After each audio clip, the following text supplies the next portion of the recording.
લોકસભાની ચૂંટણીને હવે માંડ ગણતરીના મહિનાઓ બાકી રહ્યા છે, ત્યારે બીજી તરફ ભાજપે એક અભિયાન શરૂ કર્યું છે અને તેમાં એ અભિયાનની અંદર બીજી પાર્ટીના લોકોને પોતાની પાર્ટીમાં લઈને આવવાનું આ અભિયાન છે।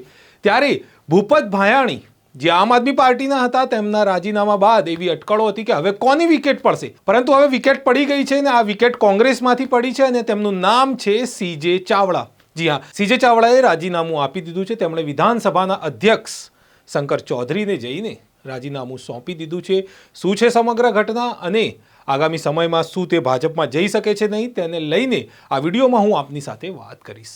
નમસ્કાર, નવજીવન ન્યૂઝમાં આપનું સ્વાગત છે। હું છું આપની સાથે ફૈસલ મંસૂરી।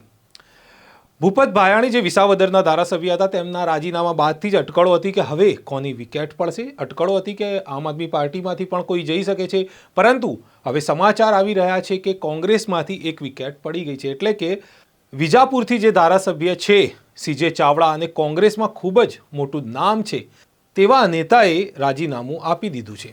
હવે જોવાનું એ છે કે કોંગ્રેસ આગામી સમયમાં શું કરે છે। વાતો તો એવી સામે આવી હતી કે કોંગ્રેસમાંથી ઘણા બધા ધારાસભ્યો રાજીનામા આપી શકે છે, પરંતુ હાલ તો એની શરૂઆત થઈ ચૂકી છે અને આ વખતે જે શરૂઆત છે એ સીજે ચાવડાથી થઈ છે। ધારાસભ્ય સીજે ચાવડાએ આજે પોતાનું રાજીનામું છે તે વિધાનસભાના અધ્યક્ષને સોંપી દીધું છે, પરંતુ હાલ એક તરફ વડોદરામાં જે દુર્ઘટના ઘટી છે તેને લઈને સમાચાર માધ્યમો તે બતાવી રહ્યા હતા, તેની વચ્ચે હવે આ સમાચાર આવ્યા છે કે સીજે ચાવડાએ પોતાનું રાજીનામું આપી દીધું છે।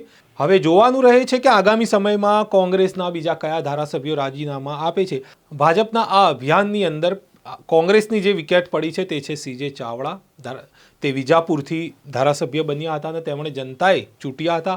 હવે ફરી એક વખત લોકસભાના સમયે જ જો આ ચૂંટણી ફરી એક વિધાનસભાની જે વિજાપુરની છે તે આવે તો નવાઈ નહીં, અને જે કોંગ્રેસમાંથી ઉમેદવાર છે સીજે ચાવડા એ ક્યાંક ને ક્યાંક ભાજપના મૂર્તિયા બને તો પણ નવાઈ ના લગાડતા, કારણ કે જે રીતની માહિતી મળી રહી છે તેમાં એવું છે કે સીજે ચાવડા પણ આગામી સમયમાં ભાજપમાં જોડાઈ શકે છે અને ભાજપમાંથી ટિકિટ લઈને વિજાપુરથી ચૂંટણી લડી શકે છે, આવી માહિતી મળી રહી છે। એટલે કે કોંગ્રેસના જે હાલના ધારાસભ્ય છે એ જ આગામી સમયમાં જ્યારે વિધાનસભાની ચૂંટણી થાય તો ભાજપના મૂર્તિયા બને તો નવાઈ નહીં, કારણ કે સમાચારો એવા આવી રહ્યા છે જેમ ભૂપત ભાયાણી તૈયારી કરી ચૂક્યા છે ભાજપમાં જવાની, તેવી રીતે જ આગામી સમયમાં જો સીજે ચાવડા ભાજપમાં સામેલ થાય તો કોઈ નવાઈ નહીં લાગે, કારણ કે હવે તેમણે રાજીનામું આપી દીધું છે અને હવે જોવાનું રહે છે કે આગામી સમયમાં શું થાય છે।